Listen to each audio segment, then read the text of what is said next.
오늘부터 사도행전을 같이 공부하는 그런 시간을 갖도록 하겠습니다. 오늘은 그 첫날로 사도행전 1장부터 본격적으로 공부하기 전에 서론을 함께 나누는 시간을 갖도록 하겠습니다.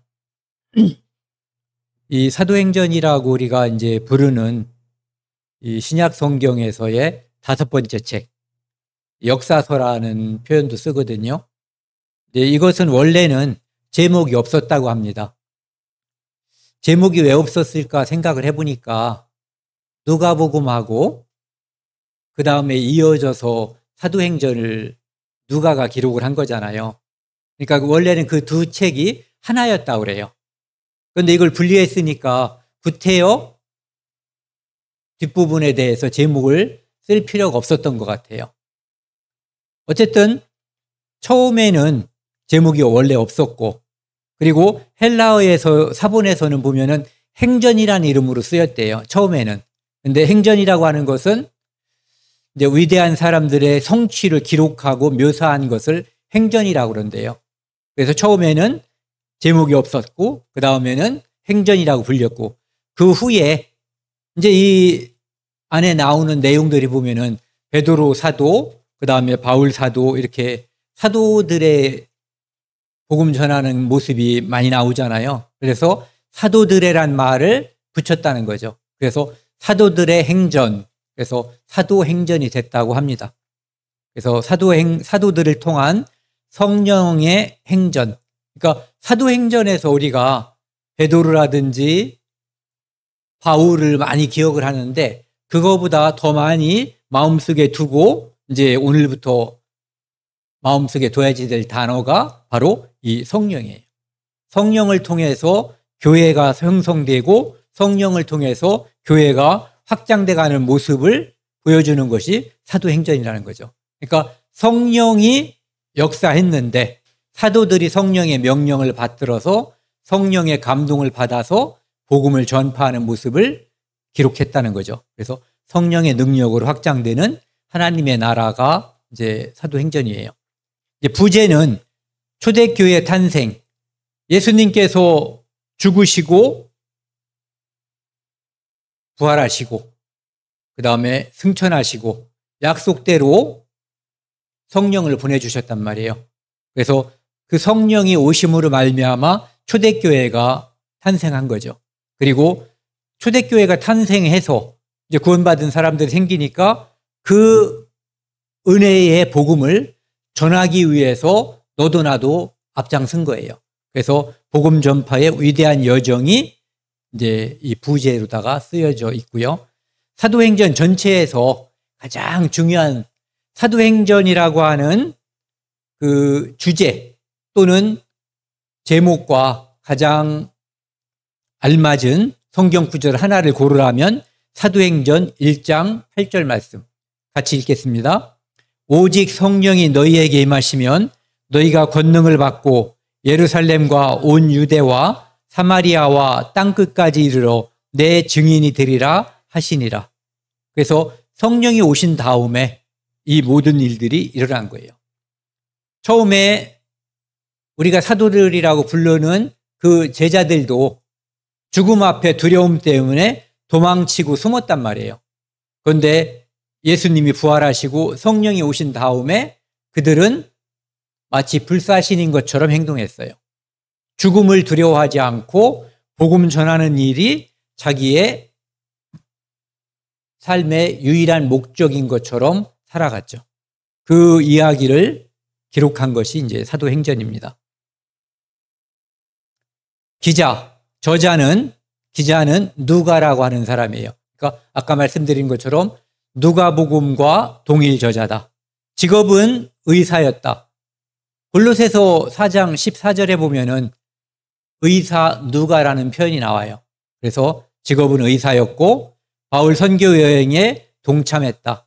그래서 처음부터 동참하진 않았던 것 같아요. 나중에 보면은 표현상 우리라는 표현이 나오거든요. 그러니까 바울과 함께 할 때. 그러니까 처음은 다른 사람들의 어떤 기록이라든지 이런 걸 통해서 이제 사도행전 앞부분을 기록한 것 같고 뒤에 바울과는 동행하면서 이제 동역자로서 함께 활동했다. 아마도 헬라 사람이었을 거로 추정돼요. 그리고 문체가 매우 유려하다. 수시는 데오빌로라고 하는 사람, 각하란 말을 쓴 걸로 봐서 이 사람이 이제 매우 지위가 있는 그런 사람이었을 것이다라고 이제 추정하는 거죠. 그 사람에게 복음을 전하기 위해서, 복음을 변증하기 위해서 누가복음과 사도행전을 기록해서 보냈다라고 보는 거죠. 기록 목적은 복음의 시작과 확장의 역사를 기록했다. 그러니까 처음에 예수님께서 십자가에 죽으시고 묻히시고 부활하시고 승천하시고 그 다음에 성령의 강림하심으로 말미암아 이제 교회가 생명이 이 안에 생명이 오니까 그때 비로소 이제 교회가 탄생하게 된 거죠. 사도들이 이제 사역하게 된 거예요. 복음이 유대인을 넘어서 이방인에게까지 전파되는 과정이 기록되어 있죠. 그래서 대부분 보면은 이따가 나중에 할게요. 또 하면 중복이 되니까. 복음이 처음에는 이제 유대 사마리아에서 유대 지역에서 전해졌잖아요. 근데 나중에는 이방인에게도 복음이 전해지는 과정이 기록되어 있다. 그래서 기독교가 유대교의 한 분파로서 처음에는 인식이 됐는데 그것이 아니라 보편적인 구원의 진리임을 변증하는 내용이 이제 이 사도행전에 나와 있는 거죠. 박해에도 굴복하지 않고 복음을 전하는 초대교회의 모범을 보여줬다. 그다음에 신앙 공동체, 교회의 나아갈 방향을 사도행전에서 제시하고 있다 이런 얘기죠. 그다음 핵심 주제는 여기 이제 4가지로 제가 기록을 했지만 실제로는 첫 번째 내용과 2번, 3번, 4번 내용은 상당히 유사해요. 2, 3, 4가 유사하다는 거죠. 자기 세 가지가 서로. 그래서 첫 번째 주제는 성령의 역사, 성령의 강림과 이제 성령의 강림함으로 인해서 성령이 충만한 사람들이 권능을 받고 복음을 전파한 이야기들이에요. 그러면서 복음의 확장은 예루살렘에서부터 땅끝까지 전파되는 과정이 그려져 있다. 그 다음에 이제 복음의 확장이나 교회의 탄생과 성장이 이제 사실은 내용상 비슷한 거죠. 그래서 성령의 능력으로 말미암아 개인의 능력은 아무것도 없어요. 그들은 예수님이 십자가에 달릴 때, 예수님이 잡혀갈 때 다 도망갔던 사람들이거든요. 비겁자였어요. 그러니까 인간의 의지, 결의, 베드로가 굉장한 결의를 보여줬잖아요. 하지만 두려움 앞에 무너졌어요. 그런데 성령의 능력으로 이제 신자들 공동체, 교회가 성장하는 모습을 보여준다. 그 다음에 그리스도의 증인이 됐다. 예수님을 증거하는 것이 사도행전의 전체의 모습인 거예요. 박해와 어려움, 심지어 죽음이 있었지만은 담대하게 예수 그리스도를 증거하는 사도들의 삶을 기록했다는 거죠. 그 다음에 이제 사도행전의 구조는 1장부터 7장까지는 성령 강림과 초대교회의 시작과 성장에 대해서 이야기하고 있어요. 그 다음에 이 8장에서 12장까지는 이제 지역적으로 보면은 유대하고 사마리아 지역까지 이제 복음이 전파되는 거죠.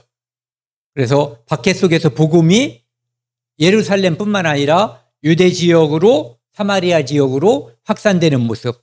그 다음에 땅끝으로 이제 전달되는 것. 그 당시에 땅끝은 로마로 생각을 했는가 봐요. 나중에 이제 이 사도행전에서 말하는 거예요. 사도행전에서 땅끝은. 그런데 그 후에 보면은 서바나 오늘날의 스페인을 땅끝으로 바라보더라고요. 거기까지 이제 복음을 전했다라고도 이야기하고 있어요.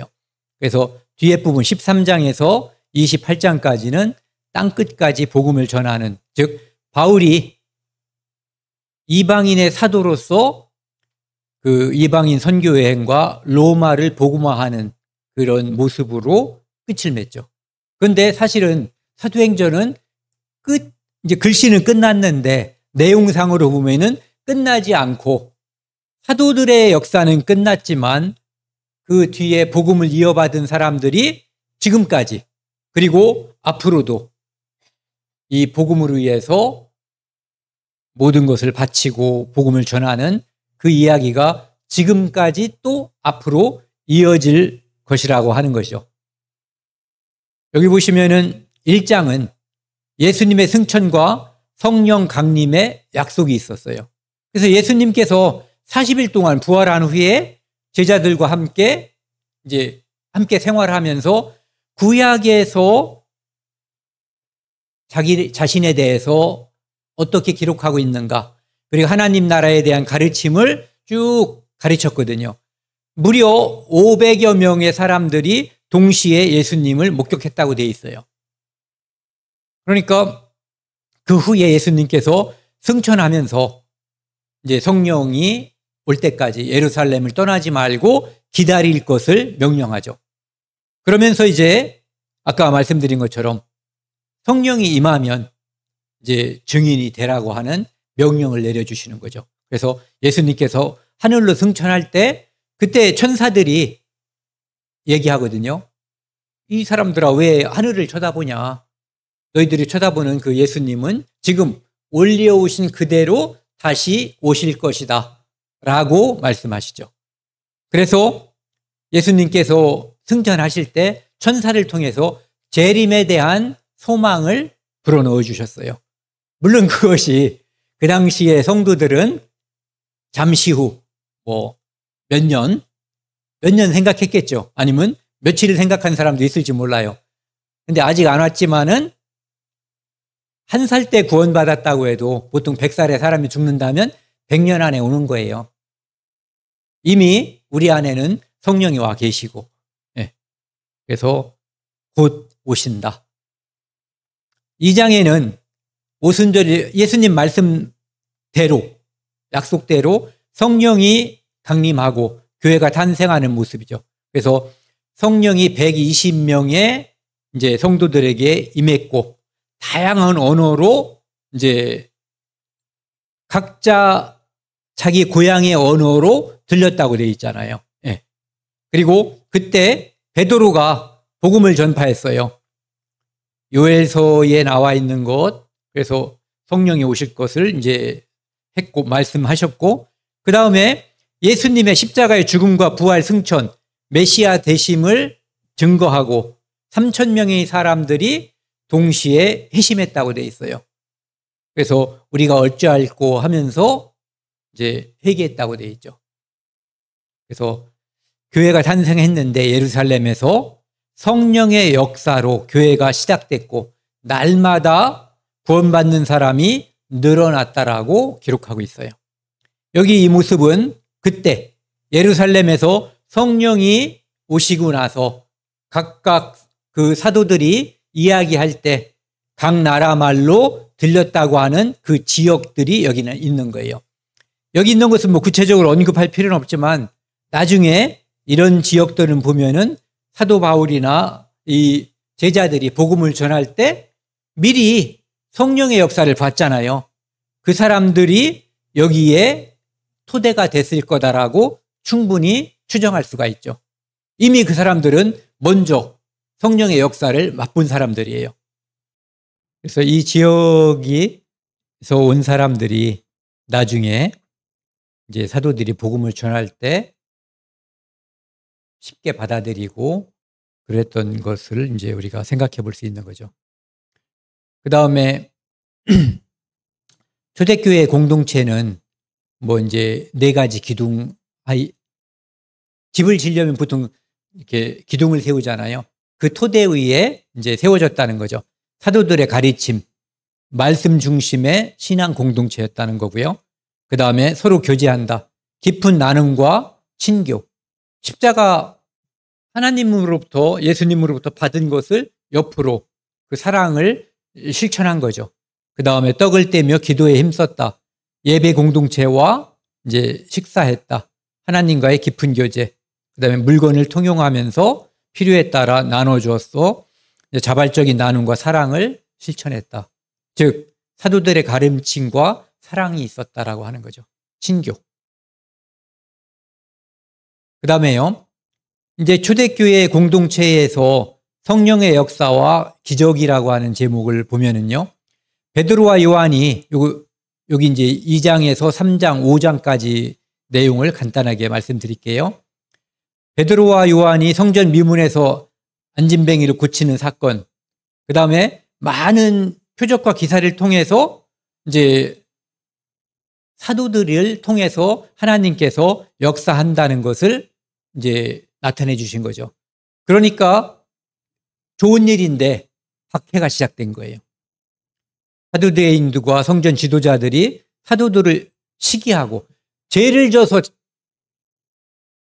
시기를 받고 어떤 박해를 받은 것이 아니라 시기심 때문에 사도들을 시기하고 체포, 투옥했다. 그 다음에 이제 교회가 타락하는 모습, 아나니아와 삽비라의 모습을 통해서 성령을 속인 죄로다가 두 부부가 죽게 되죠. 그래서 교회의 공동체가 거룩한 공동체임을 보여준다. 그리고요. 그 다음에 이제 그 뒷부분 6장에서 8장까지는 스데반의 순교와 복음의 확산.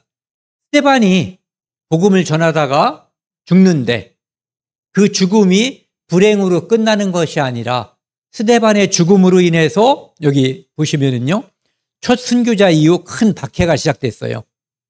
그런데 그 박해 때문에 사도들과 믿는 사람들이 예루살렘을 떠나서 다른 곳으로 흩어졌단 말이에요. 모 심기 하는 것처럼 모판에서 다른 곳으로 이제 옮겨지니까 그곳에서 각각 씨가 심어지고 그곳에서 이삭이 맺히는 이런 일들이 벌어졌다는 거죠. 박해를 통한 복음의 확산, 유대와 사마리아 지역으로 흩어졌고, 아까 보여줬었던 그 유럽 지역, 아시아 지역에 이제 복음이 번져지기 시작하는 거예요.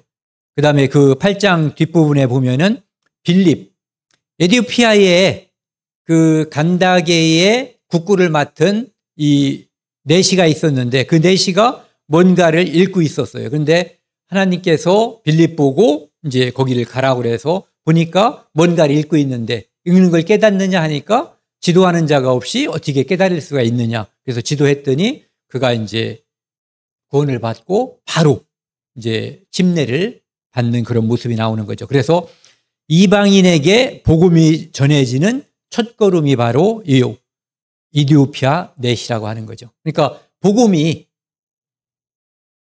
지역은 사마리아 지역이었지만 이방인에게 복음이 전해진 거예요.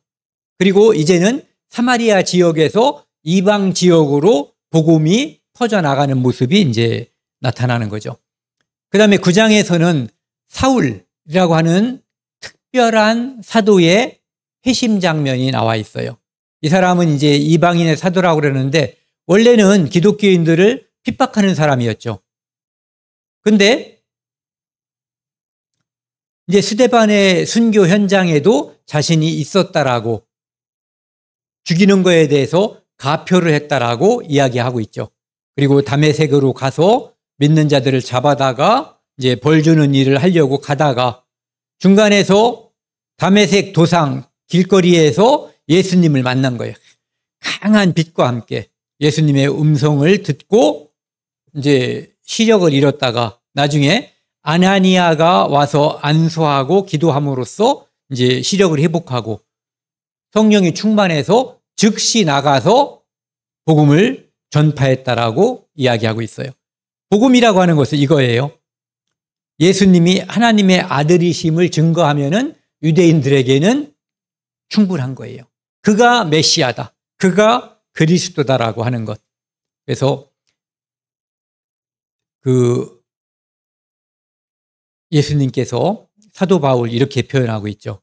이방인과 임금들과 이스라엘 자손에게 내 이름을 전하기 위하여 택한 나의 그릇이라고 아나니아에게 말씀하셨어요. 네.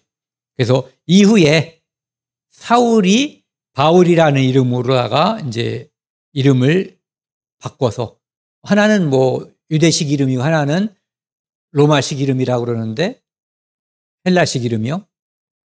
어쨌든 이름이 사울 다음에 나중에 바울로 바뀌어져요. 그래서 이방인 선교의 핵심 인물이 바로 이 다메섹 도상에서 거꾸로 졌다가 예수님을 믿게 된 특별한 이방인의 사도 바울이다. 사울이 이제 바울이 된 거죠.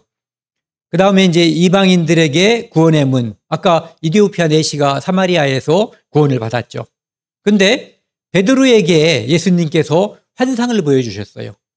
어떤 환상이냐 하면은 보자기에 막 꿈틀꿈틀거리는 짐승들이 이제 내려왔는데 잡아 먹으라 하니까 율법에 따르면 그런 짐승들은 유대인들은 먹지 않게 돼 있잖아요.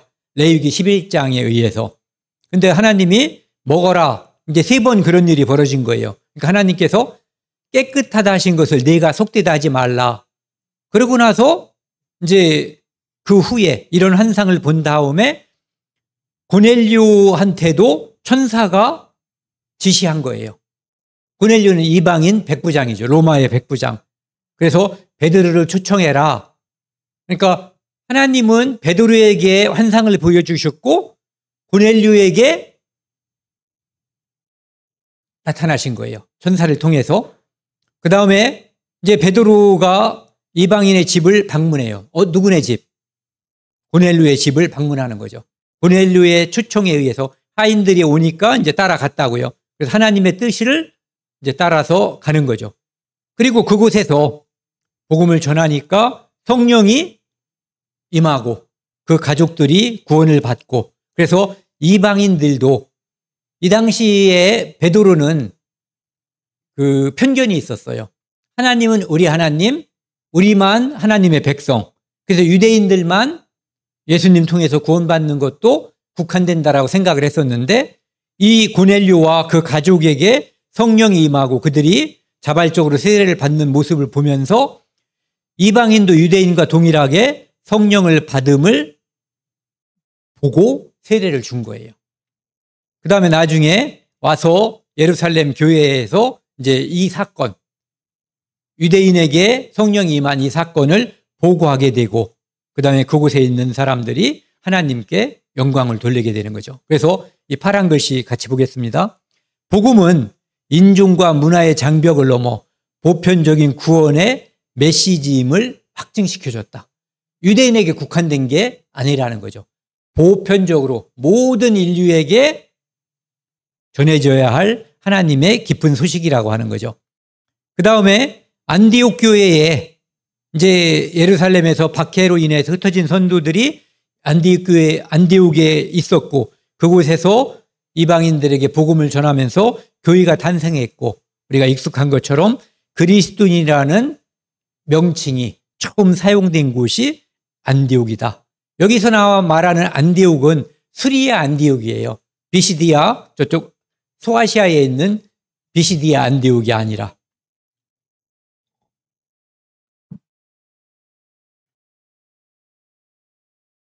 그 다음에 사울의 이제 1차 전도 여행이 있고요. 1차 전도 여행은 이때부터 사울이라는 이름이 바울로 바뀌어요. 그래서 이제 소아시아에 가서 이제 복음을 전하는데 유대인들은 주로 거부하고 이방인들은 복음을 즐겁게 받아들이는 그런 모습을 보여주죠. 그래서 여기서도 하나님이 이방인에게도 믿음의 문을 여셨다라고 이제 안디옥에 복귀한 다음에 보고하는 모습을 보여주는 거예요. 여기 보시면은 요 밑에가 이제 예루살렘이고 이 안디옥이 여기 있는 이 안디옥은 여기도 안디옥이 있잖아요. 여기는 스리아 안디옥이라고 불렀고 여기는 비시디아 안디옥이라고 불렀는데 여기가 이제 그 당시에 복음 전파의 전진 기지였던 거예요. 그래서 여기서 출발해서 이렇게 아시아 오늘날로 말하면 터키에 가서 파란 글씨 파란 것이요. 이쪽에 키프로스 규르로 가서 여기로 가서 이렇게 루스드라 더베 이구니온을 거쳐서요. 올 때 이제 그 반대로 해서 안디옥으로 오고 그 다음에 예루살렘에 와서 이방인에게도 복음이 전해졌다라고 보고했다는 거죠. 그 다음에 예루살렘에 와서 보고할 때 그 전에 안디옥에서 어떤 일이 있었냐면은 할례 논쟁이 있었어요. 할례 없이 구원 없다라고 주장하는 유대인들의 무리가 안디옥에 와서 사람들의 마음을 흐트러 버렸어요. 그래서 복음의 핵심은 오직 믿음으로인데 이거와 충돌하는 문제가 생겨가지고 이제 안디옥에서 바울과 바나바가 이제 어디로 갔냐면은 예루살렘으로 간 거예요. 그래서 거기에 있는 베드로, 야고보들, 그다음에 사도들, 장로들과 함께 모여서 이제 그쪽에서 있었던 일들을 보고한 거죠. 그리고 이방인에게 성령이 임했음을 증거했고 최종적으로 이방인에게는 율법을 강요하지 말라. 할례도 강요하지 말라. 다만 이 우상에 더러운 것, 우맹, 목매어 죽인 것, 피를 멀리하도록 권했다라고 되어 있고요. 그래서 아까 또 여기서 나오죠. 복음의 보편성이 확립됐다. 유대인뿐만 아니라 모든 민족에게 열린 구원의 방법. 그것은 행위가 아니라 믿음으로 구원받는다고 하는 것이죠. 그 다음에 사도 바울의 2차 전도 여행. 이것은 이제 1차 전도 여행은 오늘날 터키, 소아시아 지역에 복음이 전해진 거거든요. 2차 전도 여행은 이제 바나바하고 바울과 갈등이 있었어요. 그래서 바나바와 헤어지고 실라와 함께 이제 동행해서 가게 됐고요. 루스드라에서 디모데를 동역자로 삼았고 중요한 게 아까는 소아시아였는데 유럽으로 복음이 전파되는 이제 전환점이 됐었다는 거죠. 그래서 유럽의 첫 교회가 빌립보였고 거기에 이제 중심 가정이 어디였냐면은 무슨 장사? 자주장사 루디아의 집이었던 거죠. 그리고 거기에서 브루스길라하고 아굴라도 만나게 됐었던 거예요. 여기 보시면은 2차 전도 여행은 안디옥에서 역시 떠나죠. 이렇게 해서 아시아를 거쳐서 아시아라고 하는 오늘날 터키를 말하는 거예요.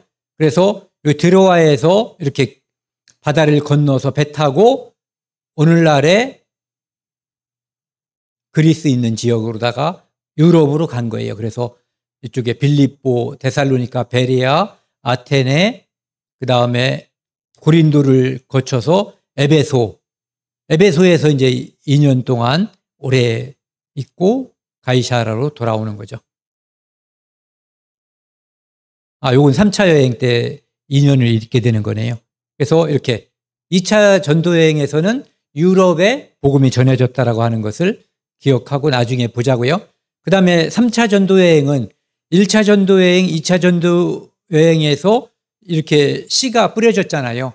그곳에 다시 방문을 하면서 이제 교회의 터전을 잡는 그런 모습이라고 볼 수 있어요. 특별히 이제 아까 제가 잘못 말씀드렸는데 에베소 사역이 중요하거든요. 에베소에서는 두란노 서원에서 2년 동안 이제 복음을 가르치고 전파했었다는 이야기가 나오고 있어요. 그래서 나중에 예루살렘으로다가 돌아오는데 그곳에서 이제 자기가 환란이 기다리고 있고 묶여서 이제 어쩌면 죽을 수 있다라는 이야기가 들리지만 그래도 포기하지 않고 이렇게 말하죠. 복음으로 의 자신의 생명도 아끼지 않겠다라고 이야기해요. 이것이 이제 3차 전도 여행의 끝부분에 나오는 거죠. 그래서 안디옥에서 소아시아를 거쳐서 다시 이렇게 고린도 지역까지 갔다가 이렇게 돌아오는 여기가 이 밀레도가 바로 에베소 교회의 장로들을 불러서 만나서 이제는 여러분과 다시 만날 수 없다라고 고별 인사를 한 그곳이에요. 이렇게 해서 돌아와서 예루살렘에 돌아온 다음에 예루살렘에서 체포가 되는 거예요.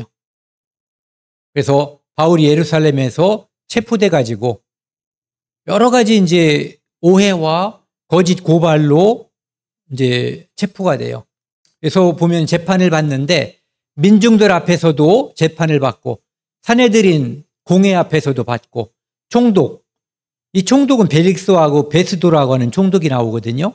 그 다음에 왕 앞에서 아그리빠하고 버니게 왕 앞에서도 이제 재판을 받아요. 근데 그곳에서 풀려날 수 있었는데 사도 바울은 자기가 로마에 가야 된다는 것을 알고 있어요. 목숨을 걸고 로마에 가는데 자신의 무죄를 확신하고 로마 시민권자로서 황제에게 상소하거든요.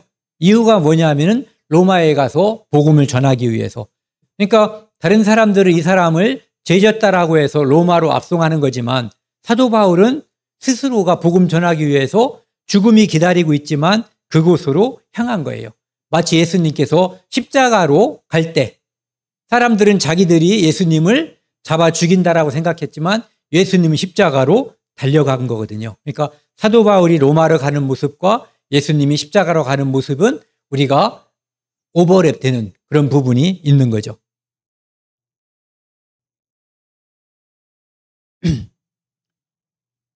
그래서 이제 로마에서 바울과 사도행전이 이제 마무리가 돼요.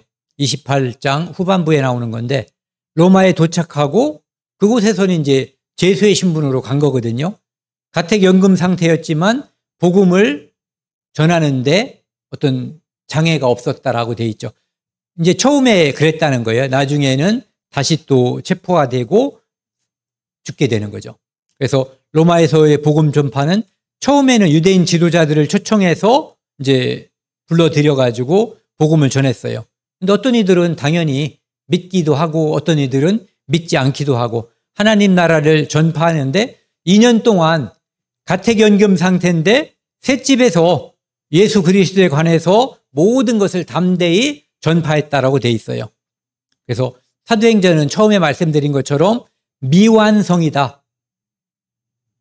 왜 미완성이냐 하면은 사도 바울의 죽음에 대해서 또 그 후의 행적에 대해서 기록하지 않고 있어요. 그것보다 더 중요한 것은 복음의 역사가 로마에서 끝나지 않았다는 거죠. 모든 길은 로마로 통한다고 한 것처럼 로마에 전해진 복음은 로마의 모든 행정과 모든 로마 사람들의 움직이는 길에 따라서 전 세계로 전파된 거예요.